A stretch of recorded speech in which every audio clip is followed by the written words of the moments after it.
Hello, a very warm good morning to all of you, and welcome to Unacademy. Welcome to today's The Hindu newspaper analysis, where we take a look at the international edition of today's The Hindu newspaper, pick out the important articles relevant for your examination, omit those which are not that relevant or those which are building up as a story, and also discuss how to expect questions, which areas previous year questions have been asked, and what kind of answer writing approach one needs to take in order to ace the examination based upon the learning from these articles. Now, if you are interested in downloading the PDF, you can download it from the Telegram link after the session. These are the overall 9 different topics that we are going to cover today. Now, today in total, basically starting with an editorial piece. Now, it is not that important, but then nonetheless, a build up of the international relations sphere. That is the war on Gaza, exposing Israel's hidden ambition. Written by the ambassador from Palestine, this obviously talks about Israel's overall ambition of capturing the region of Gaza, and we will try to understand the concerns that Palestine has. And we shall try to decipher it that why it is slowly and steadily raising up and rising into a humanitarian concern and a humanitarian crisis. Relevant for your GS paper 2. India's uneasy balancing act in the Bay of Bengal. This is owing to the hurdles that the BIMSTEC can face. And the article argues that India's imposition of duties on Bangladeshi imports can hurt the regional sentiment when it comes to trade relations. So, this is relevant again for GS2 as well as GS3. Now, serving justices, but not justice. This is an article in the op-ed section talking about that how the judiciary turns out to be very opaque when it comes to the accountability of the judges themselves. And despite various allegations and various different insinuations in the past, the judges appear to have escaped scot free.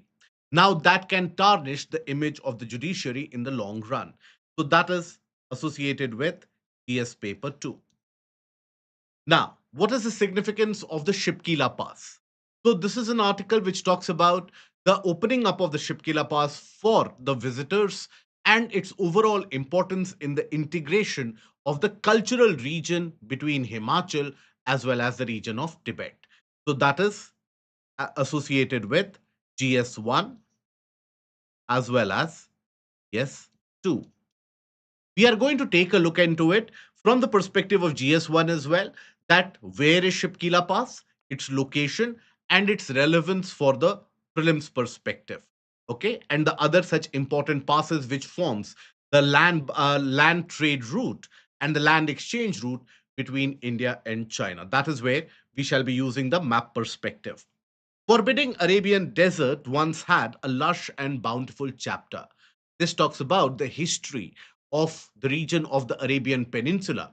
And this has appeared in the science section that how at one point of time in the past this was not a desert but rather a lush green region. And we get to understand that with the help of speleothems. So, what are speleothems? That is something that we are going to take a look into briefly, relevant for your prelims as well as for GS paper 1. Even in optional, a direct question had been asked from them. India's total trade deficit narrows. These are the 4 different topics we are going to cover briefly for its relevance in the prelims portion. Now, wherever possible, we are going to take the help of the map as well. Having said that, it is advisable to all of you that do take a note of the places in news and the areas in map which are in discussion from now till the time of prelims, rather than immediately before the prelims in the month of May, running from one portion to another, just looking for compilation. To ease your efforts in that endeavor, we have come out with a detailed video of a compilation of all the places in news for the month of May 2025. That is something that you can take a look on our YouTube channel if you have not already looked into it. Do make your own notes and attempt the MCQs.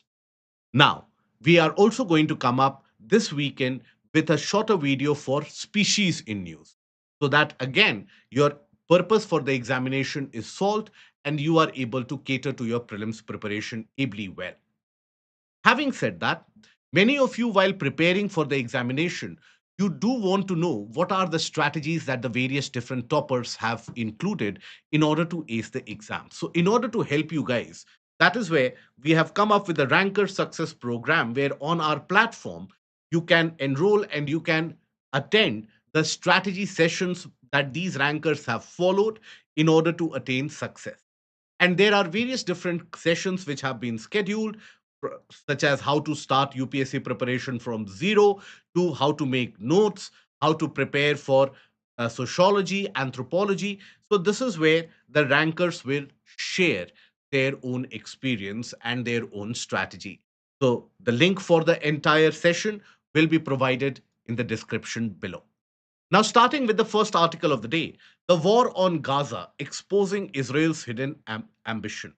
Now, this is basically written by the ambassador of the state of Palestine in India.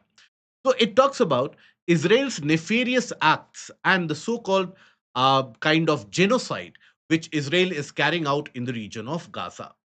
Now, the article in its nutshell does argue that this is not something which is very instantaneous or momentous, but rather it fits the long term strategy that Israel has been following since 1948 in order to ensure the displacement of population or the displacement of Palestinians from the region of Gaza.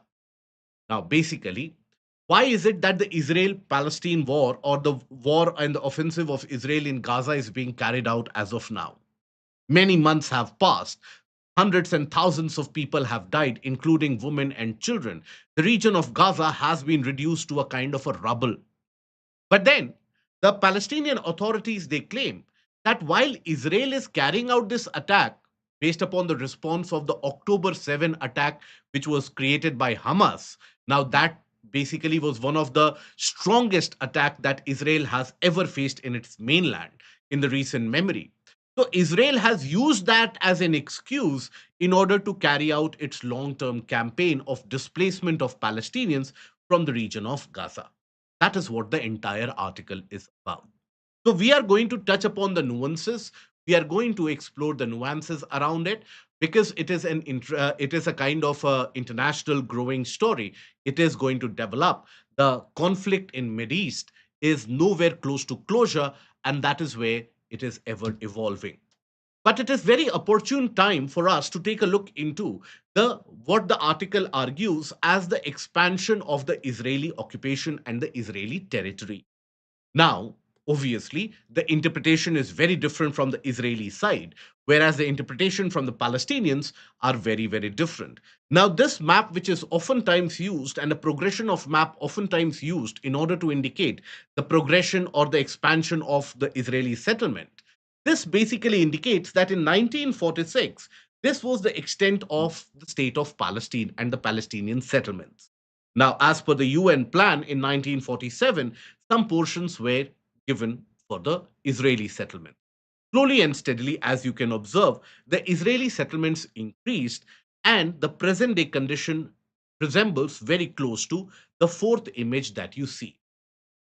This is a progression that has showed one direction over the period of past more than half a century.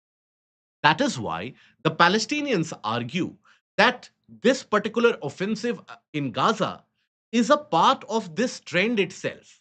It is not something which is owing to only the Hamas attack and the freeing of the hostage. So let us understand and simplify this in the context. So the context is what?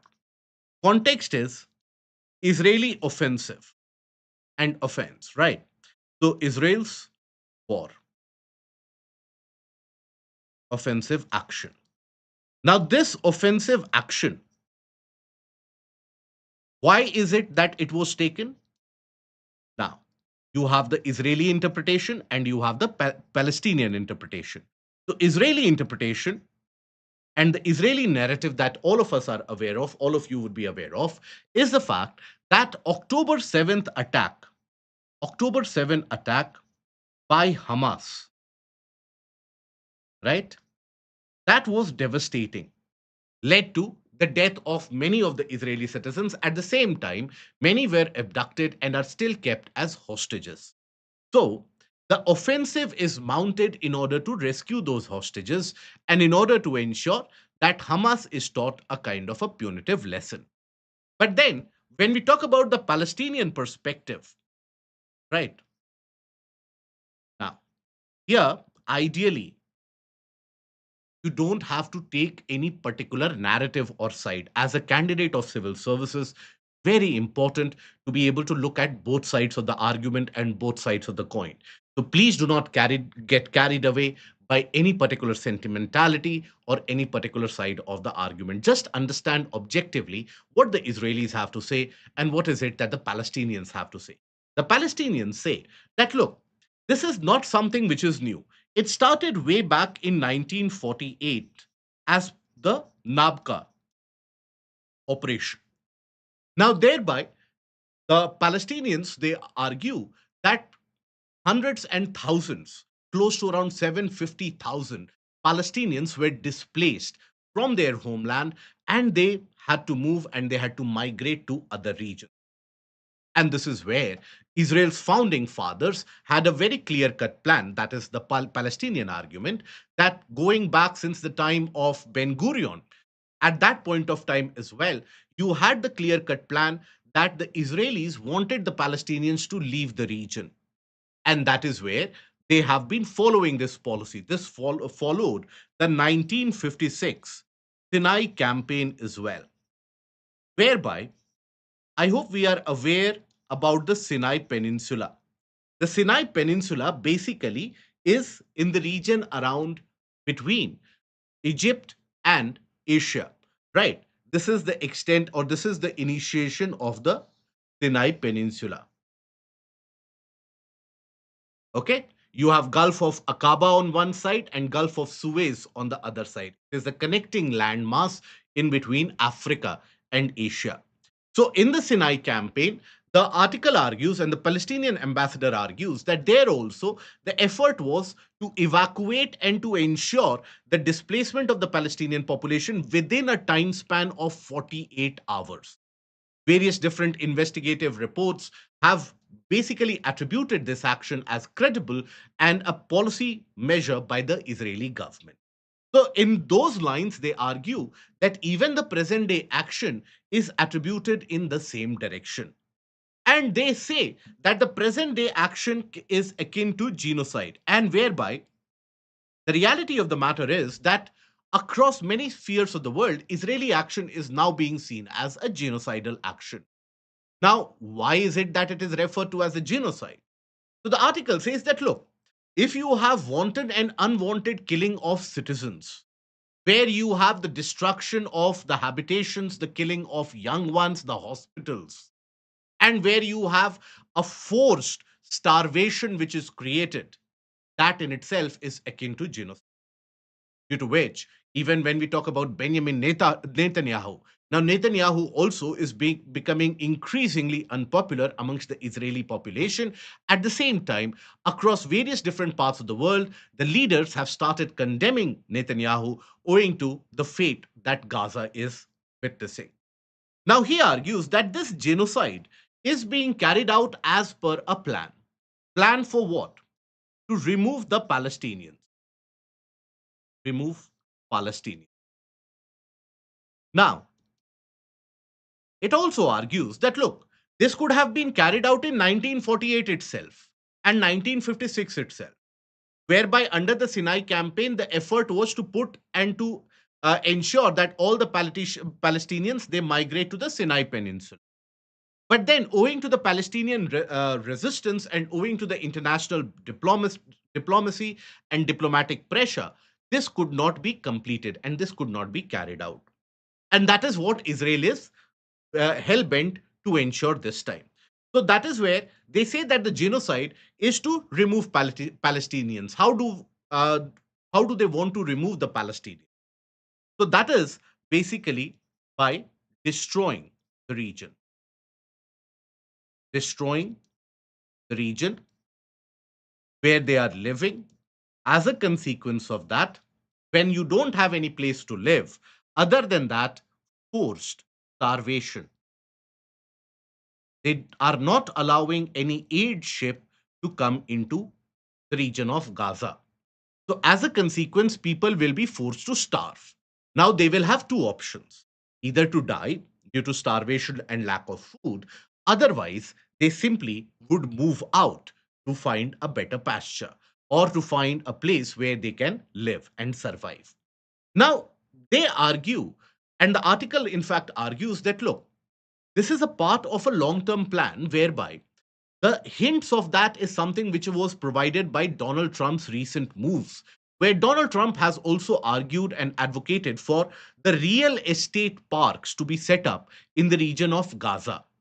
And the Israeli real estate magnates and tycoons, they are also arguing that in the region of Gaza, by removing every other issue and every other settlement which is present, they want to establish that region as a thriving real estate hub where luxury resorts, five-star hotels, ultra premium residencies, they would earn the economic revenue in that region. So that is where you have the hidden economic agenda. Hidden economic, and that economic agenda, it is argued, is by the real estate tycoons. Now, what is the Israeli argument? It will only be fair for us to understand both sides of the argument. What is the Israeli argument? The Israeli argument is that look, every other time that we have stopped this kind of an offensive, there has been a resurgence of Hamas. And you still have a lot of ground support for Hamas. And you have the presence of these elaborate tunnels underground, where you have the top leadership of Hamas gaining all the storage spaces, the kind of import or rather the smuggling of the modern weaponry, the rocketry system with which they are able to target the settlements in Israel. Now that needs to be destroyed and incapacitated forever. But why are they stopping the aid ships? That is in order to force Hamas's hand. At the same time, they argue that in the name of aid, many of the times Hamas has been known to smuggle some of the components with which they are able to make armament. That is Israel's side of the argument. But nonetheless, for the global community, it is a cause of concern. Now, why is it a cause for concern now? Because there have been multiple months where this dispute has been going on and this war has been enraging. Now, unlike the case of, let's suppose, the India and Pakistan, where both were nuclear armed neighbors, both of them had the capability to create considerable damage. In the case of Israel, they are going for unilateral action. And the world is literally turning a blind eye when it comes to the US action. US, in fact. And this is where it tells you about the importance of political lobbying in US, something that we were talking about yesterday, something that India needs to do. Now, regardless of what Israel is doing, US is turning almost a blind eye. Countries like France, Germany, UK, all the European nations have been condemning Israel, urging Israel to stop its military action. Because the reality on the ground is hundreds and thousands of people, they have perished. And the impact is such that it will take many generations for them to overcome the kind of trauma that they have faced. Important life giving services, for example, the hospitals have been ruined and devastated. As a consequence, the social development in the region has already been pegged back by many decades now. Now, that means young ones being killed, mothers being killed, and all the avenues of economic income have been destroyed in the. So the region is facing starvation, poverty, famine, and most of all, the outspread of diseases and epidemics.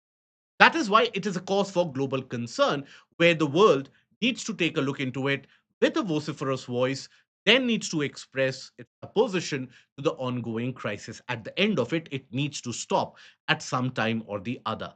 Now, wherever the hostage negotiation, the talks were going on, all of them have been interrupted, either owing to the hostilities by Hamas or by the IDF. So that is where a common meeting point has to be found, because this kinetic action has been creating devastation which is beyond the tolerable limit.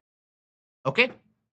Now, meanwhile, the article also argues that all this which is being carried out is a part of a strategy and agenda on the side of Benjamin Netanyahu in order to gain political legitimacy. In fact, that is the narrative about why the similar action has been launched in the region of Iran as well, in order to gain and in order to cement his political legitimacy. So that puts the entire operation at a suspicious eye, whereby you look at the operation and think about it, that what is the end outcome? What is the end goal that Israel seeks to achieve? And that is obtuse, and hence there is a need for cessation of action. Okay? Why Israel Iran conflict started? Israel Iran conflict basically started owing to, and this is a long term event which has been going on, because Israel does not want Iran to gain nuclear weapons. And the breakdown of talks since the JCPOA, which was negotiated between P5 plus 1 countries and Iran in order to limit the nuclear enrichment that Iran had been carrying on. Now, that agreement failed when, after Barack Obama, Donald Trump came to power. And once that agreement broke down, Iran carried out the enrichment. It was very close to gaining a nuclear weapon. And that is where, since last year, Israel had been carrying out these attacks. Now, last year itself, Israel had destroyed the S 300 batteries that Iran had gained and Iran had taken from Russia. As so, that was the suppression of enemy defense. And this time, Israel could carry out the well calibrated strike. But all of you, you have to understand that this is not the first time that the Israel Iran conflict has broken out. Previously, as well, Israel had carried out a series of attacks, from cyber attacks like Stuxnet to the case of targeted assassinations with the help of the snipers, etc., where it had been targeting the revolutionary guards of Iran. So there is what Israel calls as a systemic moving of the grass. That is what the term that the Israel foreign policy circles use, moving of the grass, which means as the grass will grow, we will cut it down. That means as the possibility and the capability of developing nuclear weapons will happen in Iran, they will cut the entire base of it.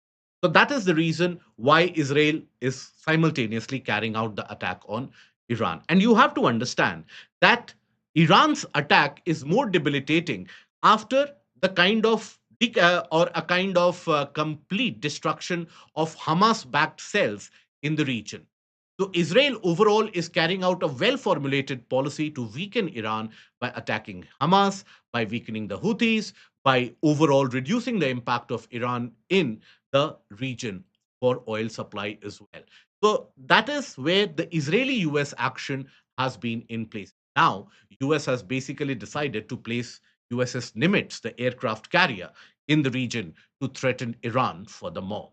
Okay? Now, now we come to the second article.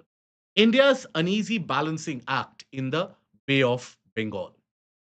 Yes, correct, Harsh. Israel is doing that under the right to defend itself. And what is the end goal of the war is? In the case of Iran, not to allow them to develop nuclear weapons. In the case of Gaza, in order to destroy completely the Hamas and its capacity. Now, India's uneasy balancing act in the Bay of Bengal. This is relevant for your GS2.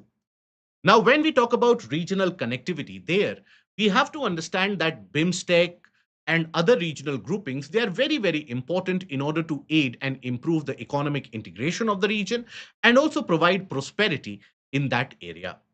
Now, for this, in South Asia, earlier you had the presence of SARC, whereby you had countries like India, Nepal, Pakistan, Bangladesh, all of them formed the grouping that was SARC. But SARC was rendered ineffective owing to the kind of policies and the state sponsored terrorism policies that Pakistan was adopting. That is when India decided that it cannot carry out trade with Pakistan till Pakistan backs the terrorists. And that is when India started following the BIMSTEC, and India started giving more prominence, not following, but giving more prominence to BIMSTEC in it. Now, BIMSTEC is the Bay of Bengal region. It is a technical as well as economic cooperation across multi-sectoral approaches with the countries in the region of Bay of Bengal. Now, it is for better economic integration, it is for better regional connectivity as well. But then, even in BIMSTEC, now there have been certain hurdles which have been faced owing to the overthrow of the Sheikh Hasina regime in Bangladesh. Political uncertainty in Bangladesh basically means that Bangladesh, under the helmsmanship of Muhammad Yunus, and also the revival of certain political forces in Bangladesh, like the Jamaat-e-Islami, which have always been anti-India. Now, what Bangladesh has started to do is it has started showing overtures to increase trade with Pakistan and China in particular. Now, this is where Mohammed Yunus basically went ahead to China, where he said that Bangladesh can be the node and the hub for regional connectivity, virtually isolating the northeastern states of India.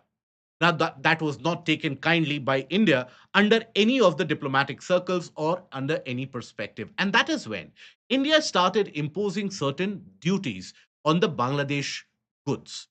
Now, the Bangladeshi exporters, you have to understand the crux of it.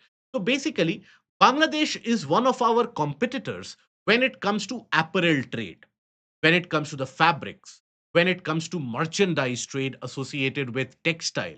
That is where Bangladesh is our competitor.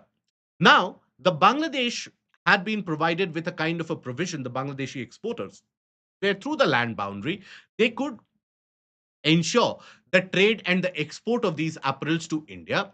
And from there, from the various Indian export hubs, those goods would be transported and exported to various other parts of Europe and rest of the world.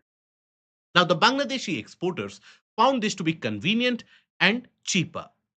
But the Indian exporters, they have always been alleging that, look, while you are providing this kind of a provision to Bangladesh, fair enough, but as a consequence of Bangladeshi goods coming to India and then hogging up all the export centers, our goods are getting delayed. And as a consequence, our goods exports are suffering. Now, India had been ignoring this demand and this kind of grievance from our exporters for a long period of time.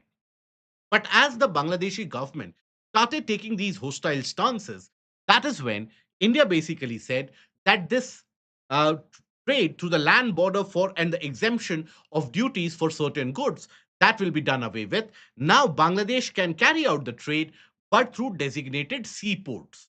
Is if the Bangladeshi exporters, they want to carry out trade, they have to ship their goods to the ports of India. From there, they can trade it off. Now, that automatically will impact almost 85% of the Bangladeshi exporters, because when we talk about the exports from Bangladesh, mostly in the textile sector, mostly in the apparel sector, they play with large volumes and low margin.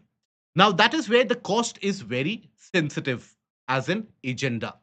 Now, when you have been forced to transport only through the ports of India, that means the time delays will be more, and that also means that the cost incurred will also be higher. So that is basically the case of the entire dispute. Now, the article is arguing that, look, on one hand, you are saying that look east policy, on one act east policy. On one hand, you are saying that we need to reinvigorate the relation in the BIMSTEC region, in the Bay of Bengal region. We need to ensure regional connectivity.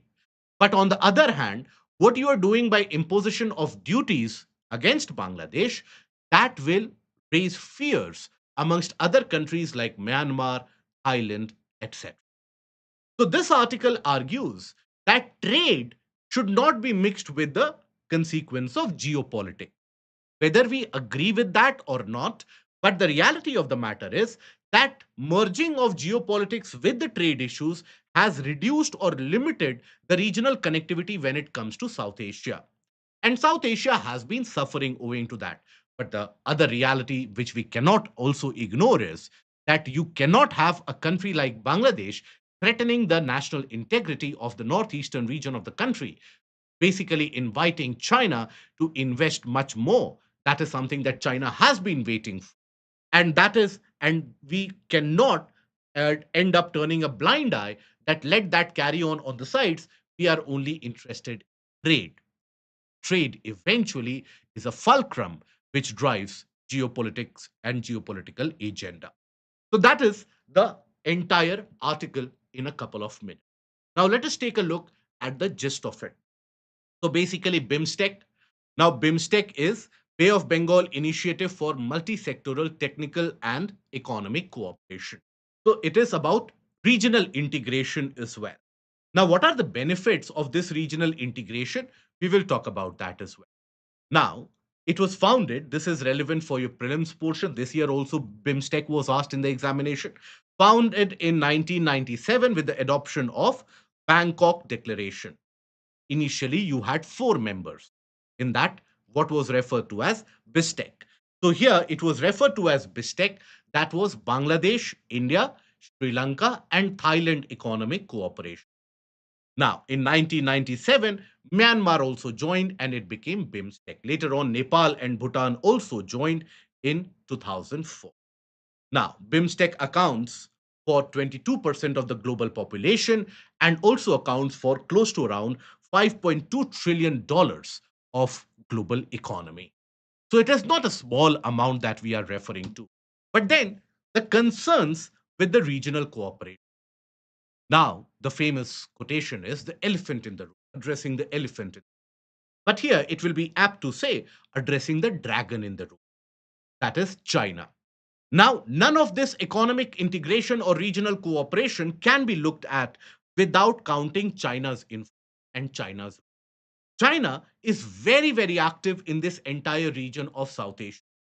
And that is where its string of pearls strategy has been basically about establishing not only influence, but bases across the entire region. Even now, in the interim government that Bangladesh has, China has increasingly shown overtures or indicating towards increased defense cooperation and also increased usage of ports in Bangladesh. Now, that can be a kind of a naval threat and a security threat. That is how India perceives it. And India is, in a way, justified for the suspicion that it has owing to China's own checkered past.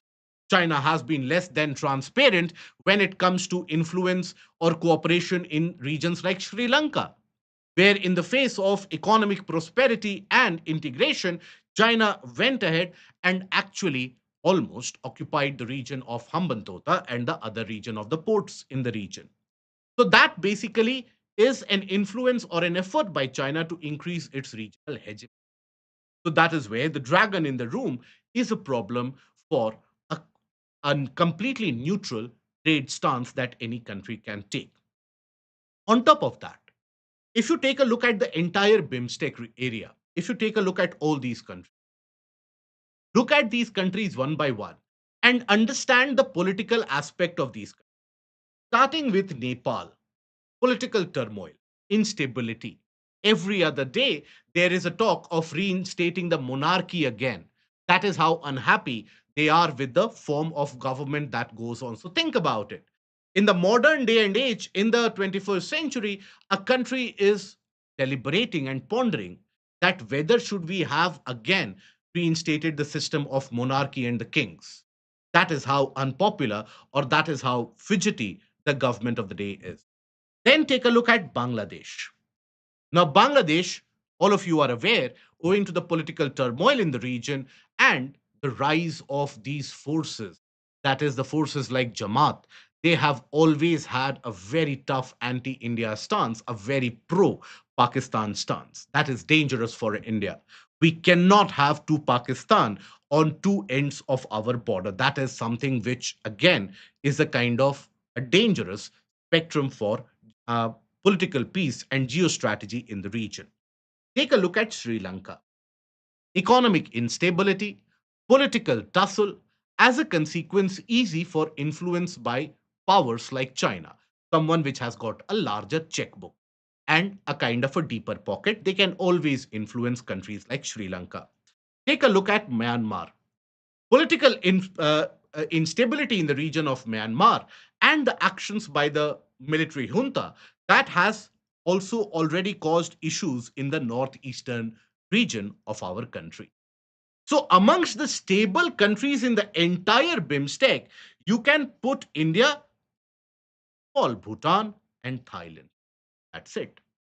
Rest all of them are going through political turmoil. So, regional integration and connectivity in the face of this political instability, that again is a far fetched dream, which makes that integration self doubtful. Then the imposition of duties by India on Bangladesh that basically followed Bangladeshi's action against Indian trade as so this tariff and counter tariff which has been going on, not only does it raise the amount of distrust and the mistrust that each of these countries have, but also tends to reduce the actual trade volumes. It makes these countries unfavorable as trading partners. And there's a lack of connectivity as well. There's no denying of the fact that in the densely and heavily forested region of northeastern part of India, in the swamp plain areas of Bangladesh, in the forested and hilly regions of northeast and the region of Myanmar, connectivity is an issue and trade requires connectivity. So only relying on sea trade can only achieve that much. When we talk about well integrated regions of the world, economic regions of the world, wherever you find a good economic integration, for example, Europe, Western Europe, now the trade is not only restricted to the ports. It is true that ports play an important part, but then you have the inland river transport, you have the road transport, you have the train transport. They play an important part of regional integration. Unless and until we provide that connectivity, one of those is India Myanmar Thailand highway, the international highway which is being constructed. But like that, many such initiatives need to be implemented on the ground before the trade spectrum starts and begins to look optimistic. Now, why is there a need for regional cooperation? Why should we care for BIMSTEC at all? We have abandoned SARC, we should abandon BIMSTEC also, and we should follow the policy of Ekla Chalore. But why don't we follow that? Regional integration is very important for realization of economic potential.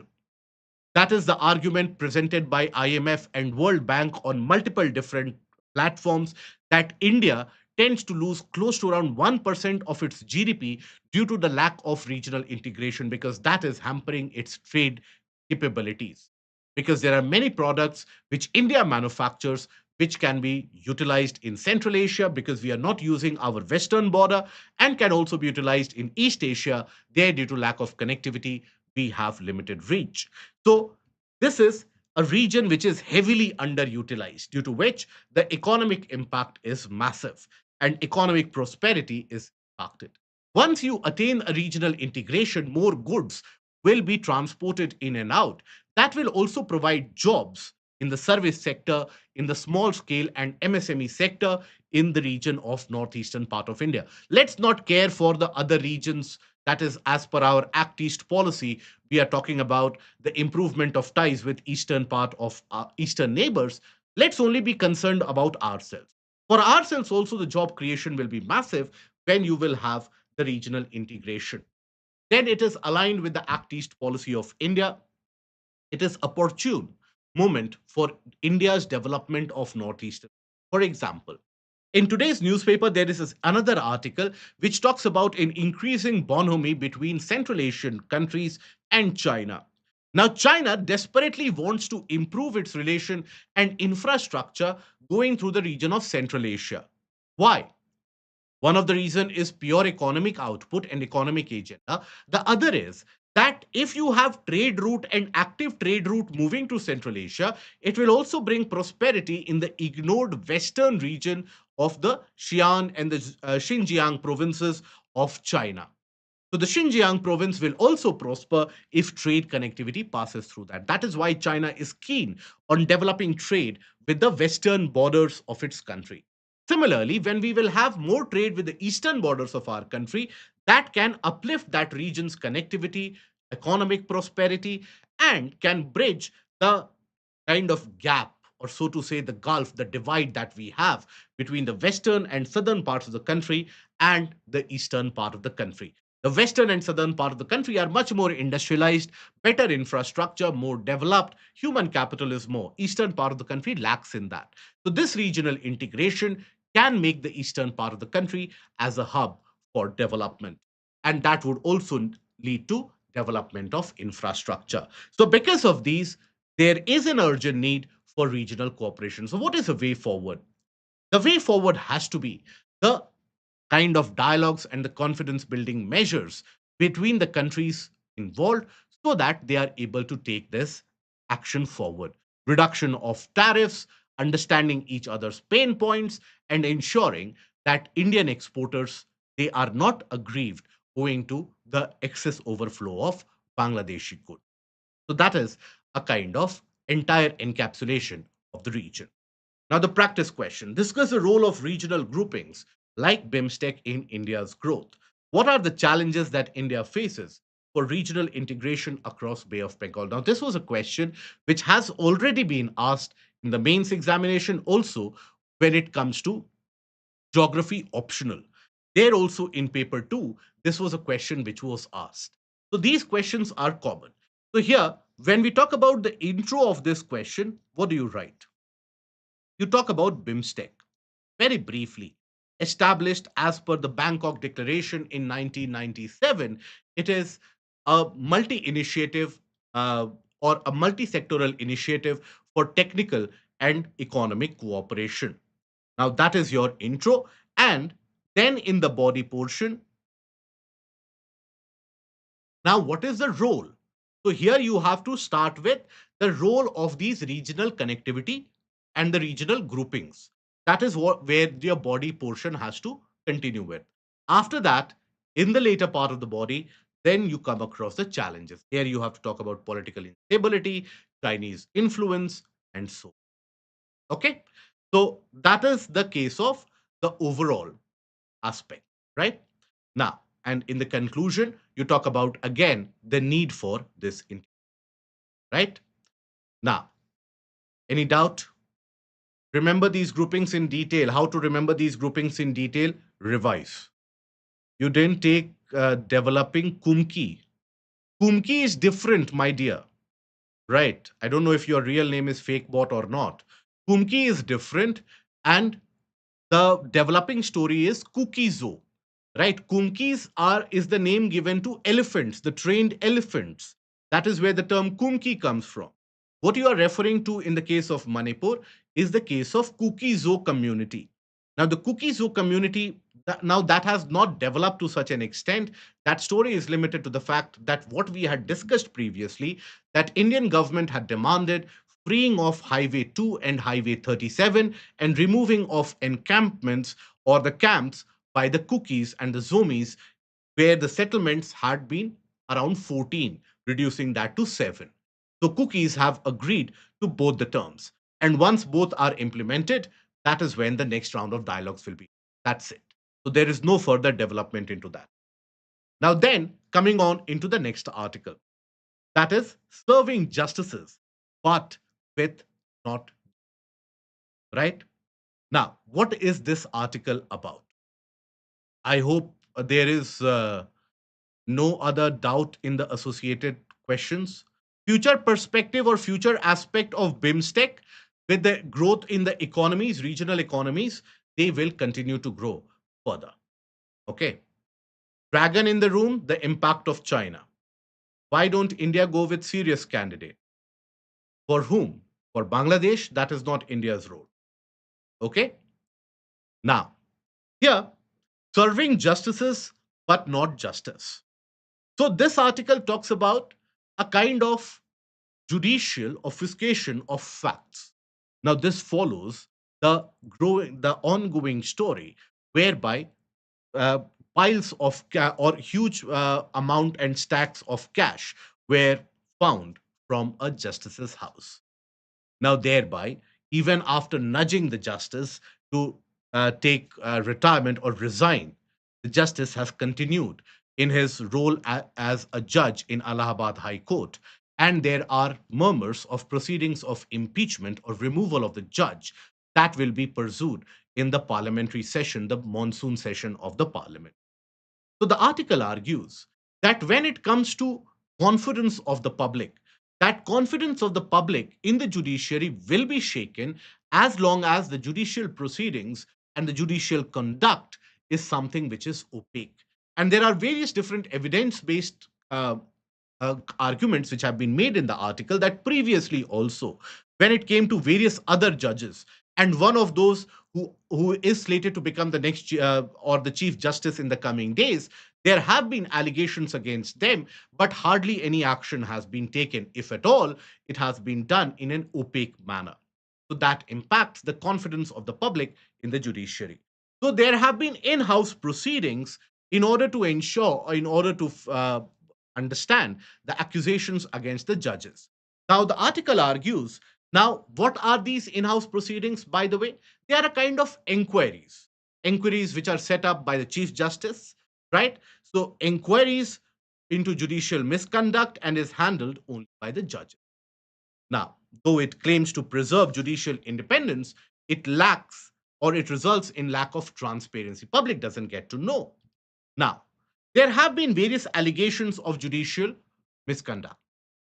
Now, it goes back around 2020 itself, when Andhra Pradesh Chief Minister accused Justice Ramana and others of influencing judicial outcomes. Now, this was shunned to the side, right? There were other allegations against Justice Ramana, but nonetheless, he was elevated in his post.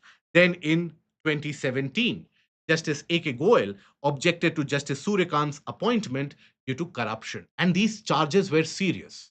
The charges were basically during Justice Suryakant's tenure in the Punjab and the Haryana High Court, where the allegation was that even for bail warrants, etc., there was bribe which was taken, and there were allegations of misconduct when it comes to handling of the cases associated with class, caste, etc. So those were serious charges. But the article argues that despite all these charges and despite the questions raised by Justice A.K. Goel, eventually Justice Suryakant was elevated to the level of the Chief Justice of the Himachal Pradesh High Court. So that again means obfuscation of justice. And then latest, basically in 2018, Justice Suryakant was promoted despite these concerns. And Justice Suryakant eventually can be slated to become the Chief Justice. So that again puts the judicial confidence into a certain kind of tainted perspective. Then 2019, one of the former Supreme Court staffer alleged a sexual misconduct against the Chief Justice of India and sexual harassment in the hands of Chief Justice of India, Ranjan Gogoi. Now, the conduct and the entire inquiry into it was anything but transparent. The staffer was not allowed to get a lawyer at the time of the hearing, and she was, in fact, removed from the job for the tenure when the Chief Justice Ranjan Gogoi was in power. So that all tells you a kind of a tale, and that is basically judicial secrecy. But when it comes to judicial secrecy, is it really secrecy or is it hypocrisy? Because, in the light of the present day of how the circumstances unfold, transparency is the need of hour. Now, rather than having transparency, because you see, unless and until you have transparency, you will not have confidence in the judges. That is where recently Supreme Court has also created a directive. The Chief Justice has created a directive where publicly all the judges have come up with the assets that they have, the movable and immovable assets that they have. In order to restore the faith in Indian judiciary, we have to understand one critical point when it comes to Indian judiciary. The public knows that justice is going to be delayed. We have come to terms with the fact, we have made ourselves understand that justice is going to be delayed. But if the fulcrum of justice, if that very iota of the principle of justice, if there is doubt in that, then the reality and the faith in judiciary in itself erodes. When the faith in judiciary erodes, that is when the public, they start moving in general across the history of civilizations. It has been observed that whenever the faith in judiciary has been eroded, there is a general anarchic behavior of the masses, because that is when they are inclined to take the law in their own hands. And because they know that even if someone is alleged of some misdoing, they can get scot free if they can pay bribes or by the delaying of the justice. And that is when you have the mob mentality, the kind of lynching activities, the kind of instant justice phenomena which leads to lawlessness in the society. So that is why transparency in judicial action is one of the root effect or the root impact which can have long term, right? So transparency to restore confidence,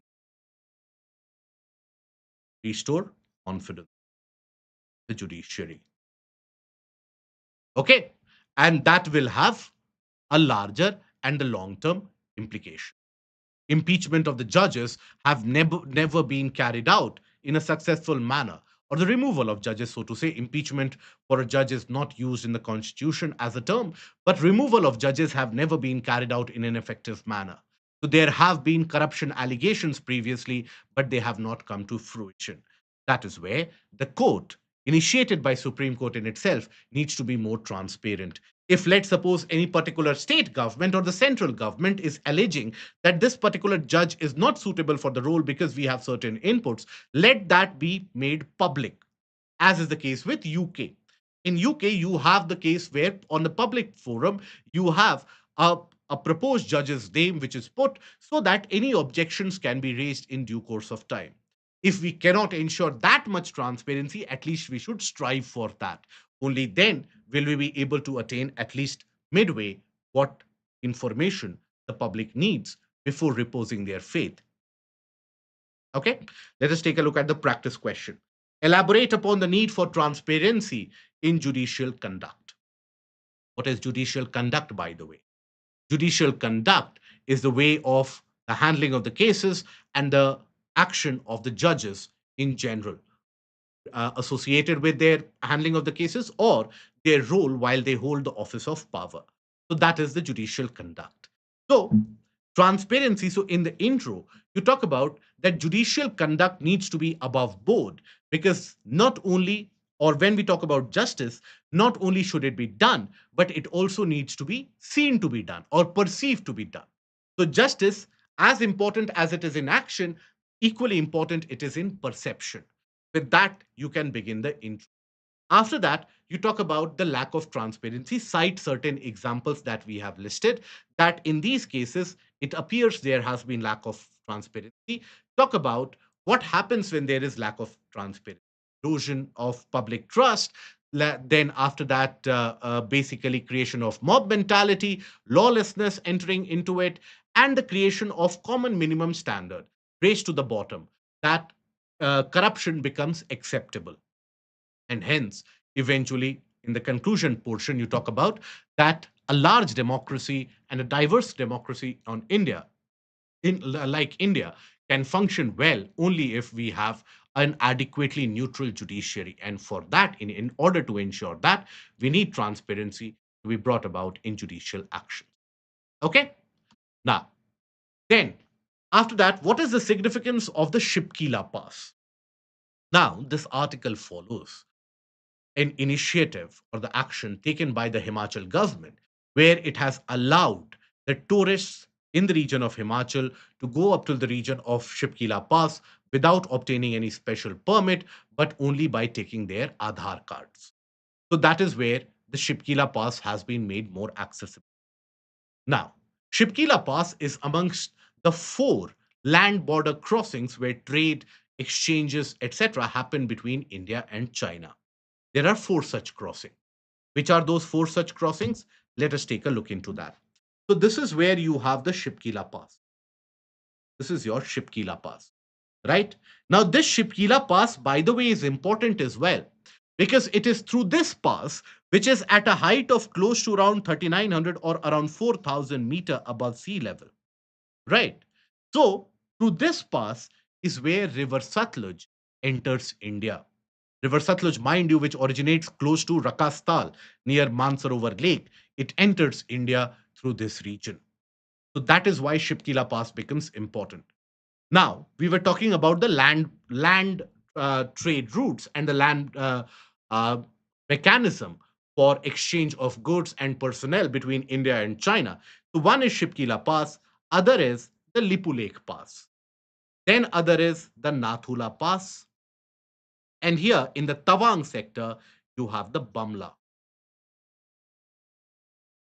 La basically refers to pass in the local lingo.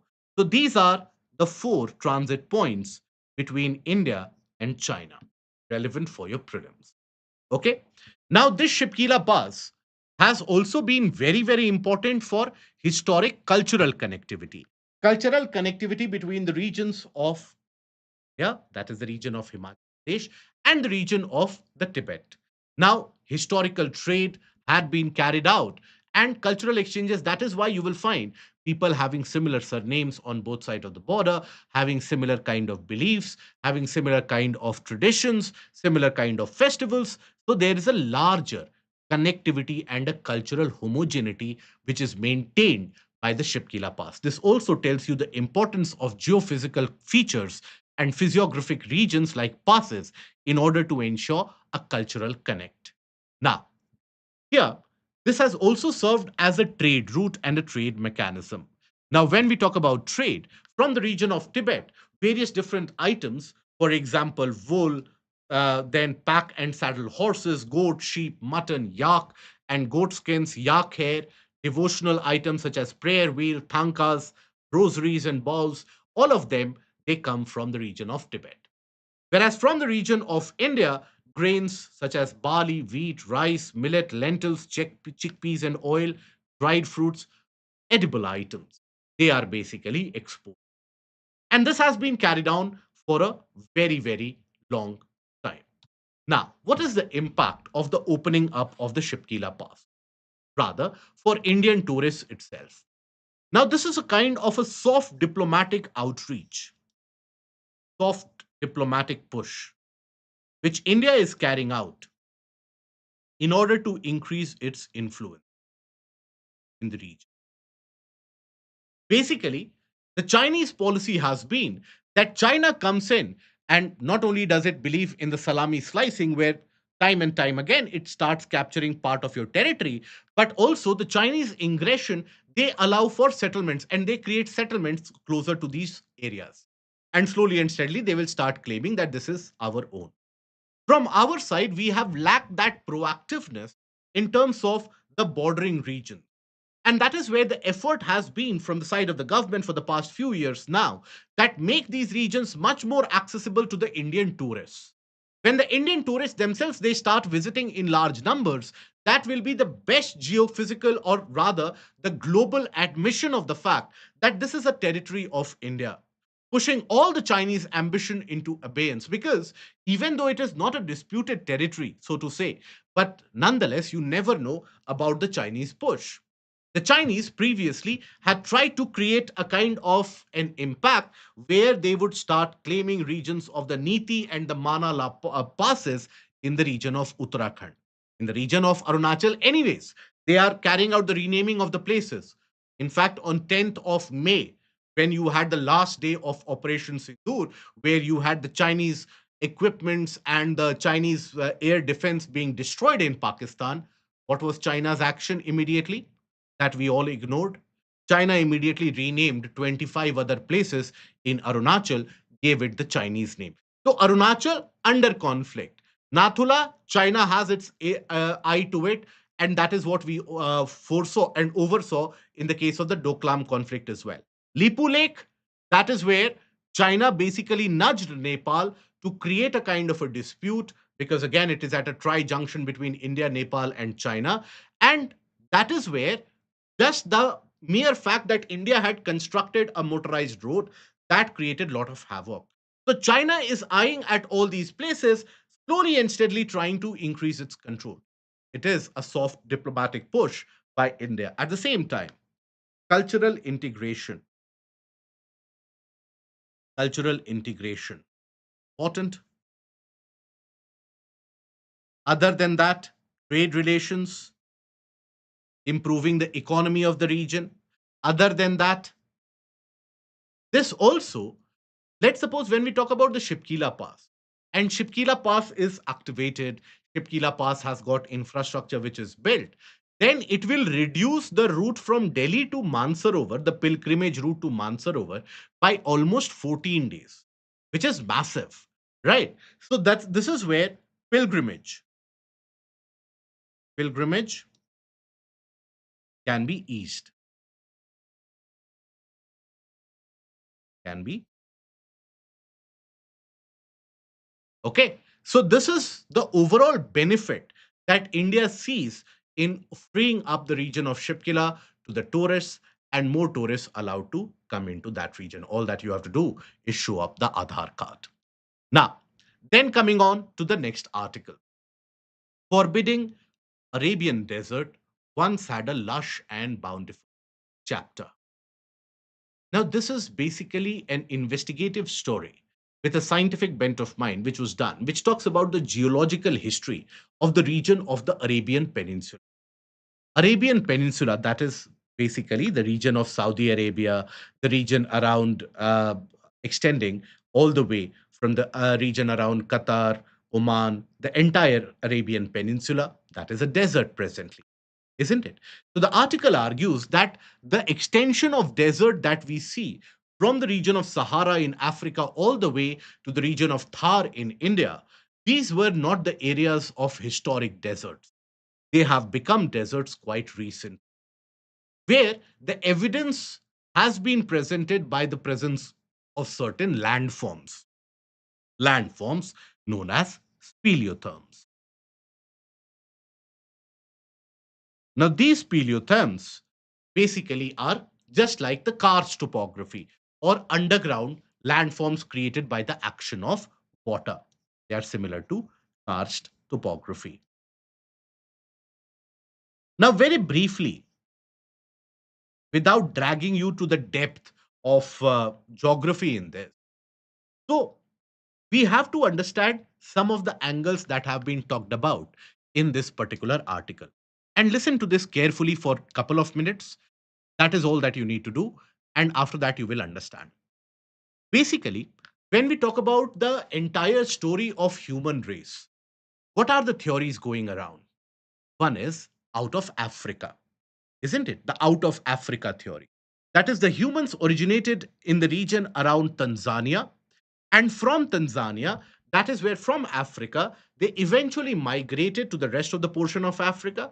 Then through Sinai Peninsula, they migrated into the region of Asia.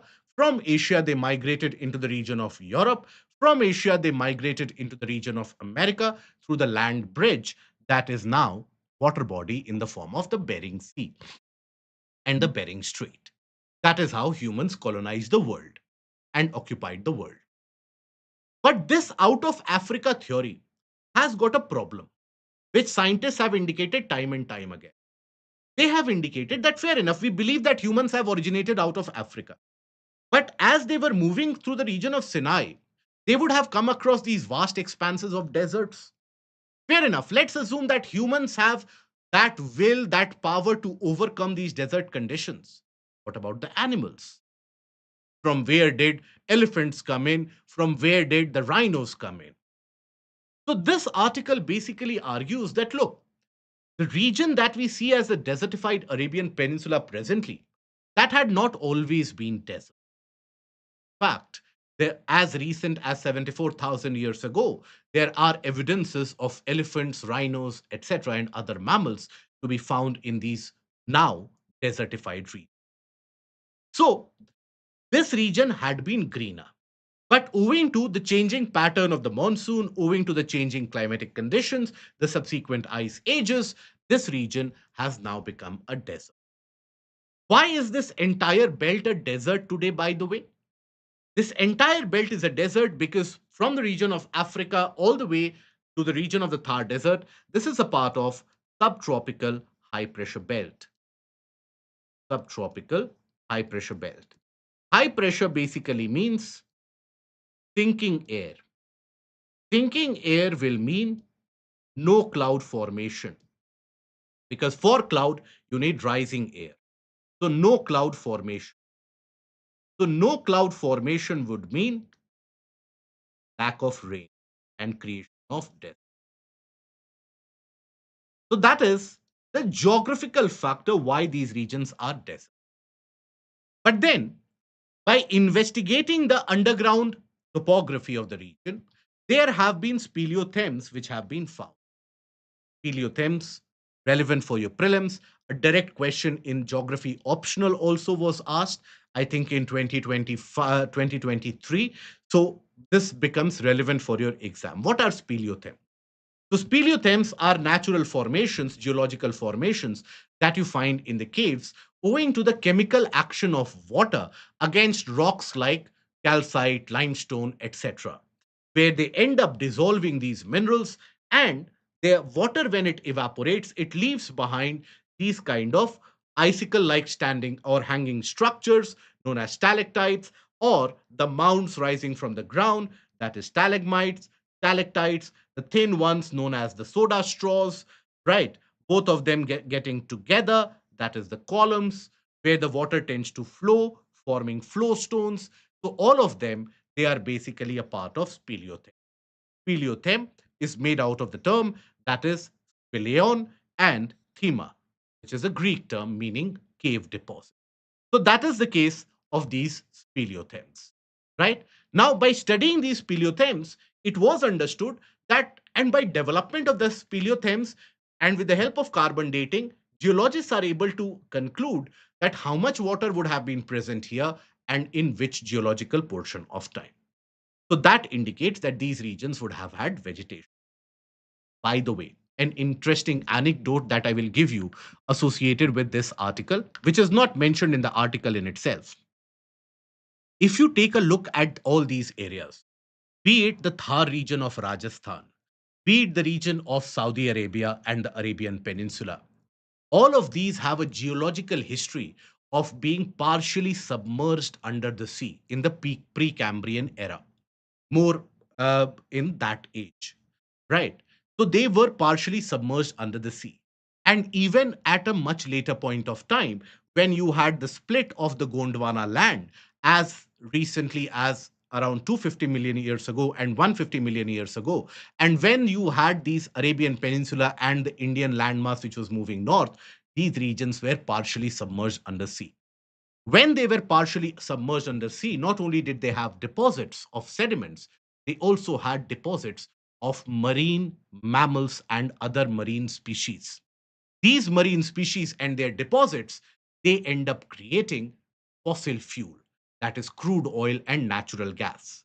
That is why in the entire region, from the area of Saudi Arabia and the Arabian Peninsula, some parts of the North African region as well, entering into Iran, parts of Pakistan, and parts of Thar Desert in India, you have the deposits of crude oil and natural gas. So, by knowing the geological history of a region, you automatically can deduce the minerals to be found in the region.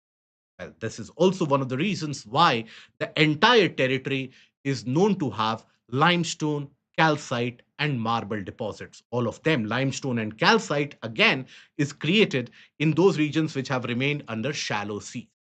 And marble is created by the metamorphism of lime. So that is linking geological history to the portion of economic reality of the region. Now, after this, coming to certain articles relevant for your prelims in very short, India's total trade deficit narrows to $6.6 billion dollars as our exports grow. Now, you have to understand that our exports overall have grown. You don't have to retain the data in this. Now, exports have grown, but when it comes to merchandise exports, that is the trade of, let's suppose, the parts, machineries, some of the electronics, apparels, all of them, the merchandise export has slightly declined. And that can indicate multiple things.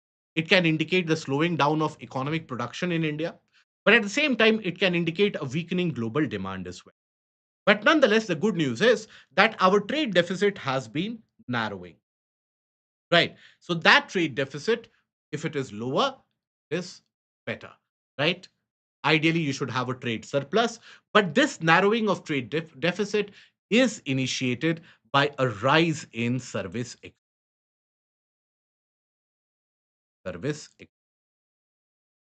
Now, here, the problem or the vulnerability in the next month, that is in the month of June, that we are going to face is the change in the price of the crude oil. Owing to the Iran conflict, the crude oil on paper has the price has jacked up by close to around 7%, whereas the Brent, that price has jacked up by close to around 3%. So that increase in the oil prices and the commodity prices will impact the logistics sector and will impact the global demand as well. Also, one thing to notice for the month of June is going to be Iranian actions, particularly centered around the region of Gulf of Hormuz. Because Gulf of Hormuz, that is where Iran seeks to block the Gulf of Hormuz as its way to exert its influence in the region. But in order to ensure that is not done, US has placed one of the most powerful military equipments at its disposal anywhere across the world, that is USS Nimitz, the nuclear powered aircraft carrier, and it has moved it into the Arabian Sea, which in itself is a power projection beyond Iran's capability. Now, the next article associated with defense. Now, Indian Coast Guard has basically launched its fast patrol vessel, right? And that vessel is named as Achal. Now, this Achal is a part of, it is the fifth such vessel in the overall eight fast patrol vessels which were to be provided to the Indian Coast Guard. Now, fast patrol vessels, what are they used for? This is generally something that you will find the coast guards to be using, not the navy. Navy will operate frigates, corvettes, destroyers, larger vessels, right, with a greater punch to pack power. But whereas when we talk about the coast guard, they will have these FPVs, etc. So the purpose is to safeguard offshore assets and island territories, and mostly for monitoring, control, and surveillance. That is where they can move into shallow waters as well. They do not necessarily need to deep water. Whereas the naval vessels, the corvettes and the destroyers, they generally move in the deeper waters itself. Okay. Now, the Axiom 4 mission, where ISRO and Axiom Space coordinate, the mission is very close to launch. And this is where there are various different scientific studies which ISRO is wanting to be carried out. And this is where the scientific collaboration will come across. Now, for your prelims perspective, you need to be able to understand what are the scientific studies that the Indian astronaut is going to carry out, the seven different scientific studies which are going to be carried out during his tenure in space. These are the seven different activities and the experiments. One is the edible microalgae, and all these experiments are to be carried out in order to understand the role of zero gravity or reduced gravity on these individual species. So, edible microalgae, sprouting salad seeds in space, survival, revival, reproduction of tardigrade or water bear, one of those species which has survived all the various five phases of mass extinction. So, tardigrade. How does tardigrade behave in space? Effect of metabolic supplements on muscle regeneration under microgravity, analyzing human interaction with a digital medium, electronic displays in microgravity, comparative growth and proteomics responses of cyanobacteria under microgravity, and impact of microgravity on the growth and yield of the parameters in food crop seed. Why are these experiments are something that ISRO is interested in? Because when you talk about the long-term space missions of ISRO, one of those space missions or one of the objectives is the Gaganyaan mission. And after that, the space station that India wants to establish in the next decade. So, for all of this and for long term survival in space, these are some of the parameters that ISRO wants greater scientific experiments to happen. Now, coming to the last article of the day, that is the wholesale price inflation dips to 14-month low of 0.39% in May. And most important part in this is that the food article prices contracted, right? So the food articles, their prices are getting cheaper. And this is owing to the predictable supply. Now, again, as we enter into the month of June, there is unpredictability owing to the logistics and also the excess amount of rainfall and flooding caused in certain regions. They have impacted the supply chain logistics, the reliability of supply of critical food items. So, in the month of June, you will experience a slight rise in the WPI or the wholesale price. Okay. Now, that brings us to the end of the discussion for the day. I advise you to do take a look at the Telegram channel and take a look at the multiple choice questions framed thereby. And for the places in news, do look at the video that we have published on our YouTube channel. If you have liked the content, please don't forget to click on the like, share, and the subscribe button and put that in the comment section below. Till we meet again, take care. Goodbye. Thank you.